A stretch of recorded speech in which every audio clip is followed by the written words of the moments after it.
Nuestro siguiente módulo en el curso de Administración y Finanzas para Pymes es el módulo de Contabilidad Básica. ¿Qué vamos a revisar en este módulo? Básicamente los estados financieros principales, que son también internacionales y que son en referencia a los principios y normas contables generalmente aceptados o reconocidos internacionalmente. Entonces, vamos a ver cómo se compone el balance general, que es el estado de resultados, y un par de ejemplos para poder explicar cada uno de estos a un mayor nivel de detalle. Entonces, el primero, pues el balance general. Aquí pongo la fórmula del balance general. Vamos a hacer el zoom en cada uno de los atributos del balance, pero la fórmula del balance general es el activo total es igual al pasivo total más capital total, ¿no? Y esta gráfica me encanta porque pues lo divide así de una manera bien sencilla, que desde el lado izquierdo está pues todo el valor de los activos, que son pues la propiedad de la empresa, todos los recursos que tiene una compañía. Y todo el lado derecho puede ser es la deuda y también el capital de los accionistas, ¿no? Entonces, todo el lado izquierdo es este activo total. La parte de pasivos circulantes y deuda a largo plazo es este pasivo total. Y el capital total, pues es este capital de los accionistas, ¿no? Y es así como se compone el balance general. El balance general, que es una foto a una fecha específica y quiere decir cómo está la empresa a esa fecha específica de cuál viene ahí normalmente mencionada en los estados financieros. Y normalmente pues se distribuye de esta forma, ¿no? Quiere decir, el balance general puede ser un periodo, por ejemplo, al 2019, al 2018. Entonces quiere decir cómo se veía la empresa a esa fecha en específico, ¿no?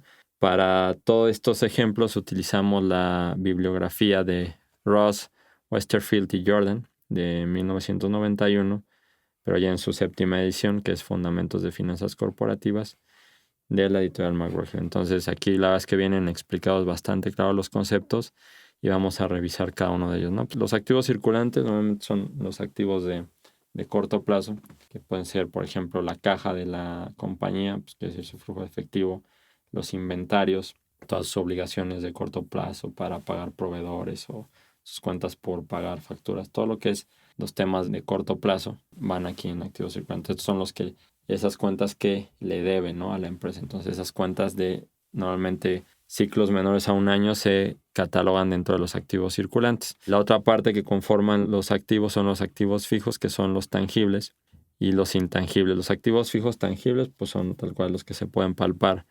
Puede ser la maquinaria y equipo, puede ser un edificio, puede ser pues toda nuestra flota de coches o de camiones, dependiendo del ramo que se encuentre, etcétera, ¿no? Entonces son todos esos activos fijos que se tienen en la compañía para poder efectuar sus operaciones. Y los intangibles pues pueden ser, por ejemplo, la marca o una patente, ¿no? Todos estos temas de que no son físicos, pero que son de valor para la empresa entran dentro de los activos intangibles. Al sumar la parte de todos los activos de corto plazo, que es lo que le deben a la empresa, y todos los activos fijos, pues nos da el activo total y así es como se compone todo nuestro activo, ¿no? Algo que quiero mencionar, que vale la pena solo como tema cultural, los activos y los pasivos son distintos en un banco. En un banco toda la parte de la cartera, etcétera, forma parte de lo que son los activos y los pasivos, ¿no? Entonces cambia ahí la lógica, ¿no? Al revés, o sea, todo lo que al banco le deben, pues pasa del lado del pasivo y viceversa, ¿no? Entonces así es como se conforma el balance de una entidad financiera, particularmente los bancos. En el resto de las empresas, pues normalmente figuran dentro de esta clasificación, ¿no? Los activos circulantes, pues lo que nos deben o lo que le deben a la empresa, y pues, los activos fijos, los que tiene la empresa para poder efectuar sus operaciones. Pasando a la parte de pasivo, también se dividen de la misma forma. Hay pasivos circulantes, que son todas las obligaciones que tiene la empresa en el corto plazo. Todos estos pasivos circulantes pueden ser cuentas por pagar a proveedores, todas las obligaciones que se tienen en el corto plazo, como gastos de luz, gastos de electricidad, gastos de publicidad, etcétera, que se desempeñan dentro de un periodo también menores a un año, se clasifican en pasivos circulantes. Aquí en este diagrama lo que explica el capital de trabajo neto no es más que la resta de, o sea, los activos circulantes menos los pasivos circulantes. Si este es positivo, quiero decir que hay más dinero que nos deben que del que debemos, ¿no? Y de eso se compone el capital de trabajo neto, ¿no? Que quiere decir, de lo que nos deben a corto plazo y lo que debemos a corto plazo se compone nuestro capital de trabajo neto. El pasivo a largo plazo se compone, o aquí lo cataloga el autor como deuda a largo plazo, que también son esas obligaciones que tenemos, pero que son mayores a un año. Entonces, normalmente puede ser aquí créditos bancarios, ciertas obligaciones que exceden ese año y que implican un compromiso de la empresa respecto a los acreedores, pero en un periodo mayor a un año se cataloga como deuda a largo plazo. La suma de estos dos conceptos nos dan el pasivo total y posteriormente ya solo quedaría el capital de los accionistas, que es la tenencia accionaria que se tiene por parte de los dueños. Entran otro tipo de conceptos también aquí en el capital de los accionistas, como las utilidades del periodo, todo el tema de utilidades acumuladas prácticamente entra dentro de la parte de capital de los accionistas, que quiere decir la tenencia de los accionistas en el negocio. Y pues con esto damos por terminado, digamos, el marco conceptual del balance general. Ahora vamos a pasar a un ejemplo en específico que nos ayude a entender mejor el balance, ya con cifras puntuales, para que también veamos cómo deben de cuadrar las cifras y cómo se cumple la fórmula, ¿no? De que el activo total es igual al pasivo total y el capital. Y aquí vemos algunos ejemplos de cuentas de cada uno de los conceptos, ¿no? Aquí también tomamos el ejemplo del libro de Ross Westerfield T. Jordan de US Corporation. Aquí vemos el balance de los periodos 2004 y 2005, como mencionaba, son a una fecha específica y están expresados en millones de dólares. Entonces, aquí para revisar la parte de activos circulantes, dice que la empresa que mencionábamos era a corto plazo, tiene efectivo por 104 millones de dólares en 2004 y un poco más en 2005, ¿no? Llega a 160 millones de dólares. Entonces quiere decir que su efectivo mejoró de la empresa, ¿no? Tiene cuentas por cobrar, es decir, que le deben pues sus diferentes clientes, puede ser. Aquí en 2004 por 455 millones y en 2005 por 688. Quiere decir que también hay más dinero que le deben a la empresa. Aquí se ve claramente que mejoró en efectivo y en cuentas por cobrar. Y el inventario casi se mantuvo igual, quiere decir, pues tienen inventario ahí en almacén la empresa 553 millones en 2004 y 555 millones en 2005. Si vemos la suma de este activo circulante total es de 1.112 millones en 2004 y 1.403 millones en 2005. Pasando a la parte de activos fijos, aquí nada más menciona el concepto de planta y equipos netos. Tiene 1.644 millones de dólares en planta y equipo y en 2005 tiene un poco más, 1.709 millones. Sumando la parte de activos circulantes y activos fijos, nos dan unos activos totales para la compañía de 2.756 millones de dólares para 2004 y de 3.112 millones de dólares para 2005, ¿no? Entonces aquí, digamos, es todo lo que tiene la empresa, tanto en el corto plazo y toda la parte de planta y equipo que le ayuda a desempeñar sus operaciones. Entonces, pues aquí como vemos, el activo creció de un periodo a otro, ¿no? Lo cual es positivo normalmente. Los pasivos y el capital de los propietarios, como mencionábamos en nuestro diagrama, todos los pasivos circulantes de corto plazo, aquí vemos que las cuentas por pagar de la empresa son 232, es decir, lo que le debe a los acreedores en 2004, e incrementó un poco en 2005, 266. Entonces aquí vemos un tema pues, positivo, ¿no? Las cuentas por pagar crecen muy poquito en relación a, si vemos las cuentas por cobrar que crecieron en una mayor proporción, quiere decir que va a haber mayor liquidez para esta empresa, ¿no? Y documentos por pagar, que pueden ser normalmente estas facturas o algún crédito a corto plazo que tiene la empresa, de 196 millones en 2004 y reduce a 123 millones de dólares en 2005, ¿no? Entonces hubo una reducción de obligaciones, también normalmente es positivo. Este pasivo circulante en 2004 suma 428 millones de dólares y en 2005 suma 389 millones de dólares, ¿no? Entonces aquí vemos, si restamos la parte circulante en los dos periodos, 1.112 menos 428, pues va a ser positivo, ¿no? Y 1.403 menos 389, quiere decir que la empresa tiene el circulante o el efectivo disponible de corto plazo para cumplir con sus obligaciones de esta misma índole en corto plazo. Y de largo plazo aquí pues, se tiene un poco más de deuda, tiene 408 millones de dólares, o sea, su deuda a largo plazo es casi igual a la deuda de corto plazo, y en 2005 se incrementa a 454 millones de dólares, ¿no? Entonces todo esto, la suma de los 428 más los 408 es todo el pasivo, es decir, todo lo que debe la empresa en el 2004, y la suma de este pasivo circulante y estado de largo plazo sería todo lo que debe la empresa Ya pasando a la parte de capital de los propietarios, se tienen acciones comunes y superávit pagado, que son las acciones en circulación de propiedad de los accionistas. Son $600 millones y creció un poco en 2005, $640 millones. Y la empresa ha generado utilidades retenidas, que ahorita vamos a ver el desglose del estado de resultados. Quiere decir, estas utilidades son ganancias que ha tenido la empresa a lo largo de distintos periodos. Entonces, el acumulado al 2004 de ganancias es de $1,320 millones y en 2005 es de $1,629 millones. Entonces, incrementó. Este tema es positivo porque quiere decir que la empresa ha seguido generando utilidades, lo cual fortalece su capital. Y aquí vemos ya la suma, ¿no? Entonces, la suma de capital suma $1,920 millones en 2004 y en 2005 $2,269, ¿no? Entonces, tanto las acciones que se han mantenido casi en un nivel constante, pero ha habido utilidades retenidas que fortalecen el patrimonio de los accionistas. Y en esta misma ecuación, pues vemos que los pasivos más el capital en 2004 cuadra con el activo total, que es $2,756 millones, cumpliendo con nuestra regla o fórmula de activo total es igual a pasivo total más capital de los accionistas total. Y en 2005 de la misma forma, ¿no? 3,112 para los activos y $3,112 millones para el pasivo más el capital de los accionistas.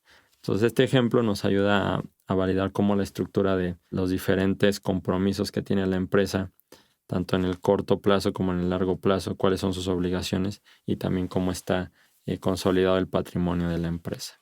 En cifras lo pueden revisar, la verdad es que el ejemplo está bastante explícito. Cualquier duda pues, lo pueden revisar nuevamente y también relacionarlo a las fórmulas que mencionaba anteriormente, ¿no? Y en la siguiente, pues muy sencillo, vamos a ver cómo se compone un estado de resultados. También es de la misma empresa para tener esta relación. Vamos a ver los diferentes conceptos, los vamos a explicar y vamos a seguir avanzando en nuestro módulo, ¿no? Entonces, de la misma forma, a nivel alto o macro, el estado de resultados son los ingresos menos gastos, lo cual nos genera beneficios o utilidades o pérdidas en su caso, cuando los gastos son mayores que los ingresos. También es de US Corporation, aquí es estado de resultados 2005. Aquí no es una foto como el balance general. El estado de resultados 2005 quiere decir durante ese año cómo se comportaron estos ingresos y esos gastos para esa entidad en específico. No es histórico, sino dentro de ese periodo de tiempo que típicamente es un año. También se revela información financiera trimestralmente, pero normalmente estos resultados, su vigencia va a ser de un año y quiere decir las utilidades que se generaron en ese periodo o pérdidas para la empresa, ¿no? Y el primer rubro son las ventas netas, quiere decir es todos los ingresos por las ventas que tiene la empresa por un producto o servicio específico que tiene, ¿no? El costo de ventas de los bienes vendidos, que en este caso es de $750 millones, quiere decir todo el costo relacionado a las ventas de esa empresa, cuánto le cuesta a la empresa poder vender, ¿no? Y aquí entra, pues es totalmente costo de venta. El costo de venta normalmente siempre está ligado a la venta. Entonces, todas las actividades que estén ligadas a la venta de una empresa en específico debe estar incluida dentro de este costo de los bienes vendidos. Pues ahí entra pues todo el tipo de costos, pues a lo mejor el pago de maquinaria, etcétera, ¿no? El pago de la fuerza de ventas entra en este costo vendido. La depreciación, que es un rubro en el cual quiere decir que hay depreciación normalmente son activos fijos. Los activos fijos, aquí me voy a tener un poquito, en un periodo determinado de tiempo, normalmente su valor es decremental. Por ejemplo, si vamos a poner un edificio, a lo mejor el año pasado valía 3 millones de pesos y ahora vale 2,5 millones, quiere decir que ese edificio se depreció. Puede ser que se incremente su valor. Si en contraposición ese edificio son 3 millones y ahora vale 3,5 millones, entonces no habría una depreciación en este sentido, habría una apreciación de ese activo fijo. Otro tipo de bienes que por su naturaleza normalmente se deprecian, como la maquinaria, pues digamos que todo ese diferencial de un año respecto a otro, si el valor decrece, se mete aquí como una depreciación. Y aquí quiere decir, si recordamos, tenía la empresa planta y equipo neto por 1,644 millones, ¿no? Quiere decir que hubo una depreciación de $65 millones para esa maquinaria y equipo, ¿no? De la resta de estos conceptos, de las ventas netas menos los costos menos la depreciación, es la utilidad antes de intereses e impuestos.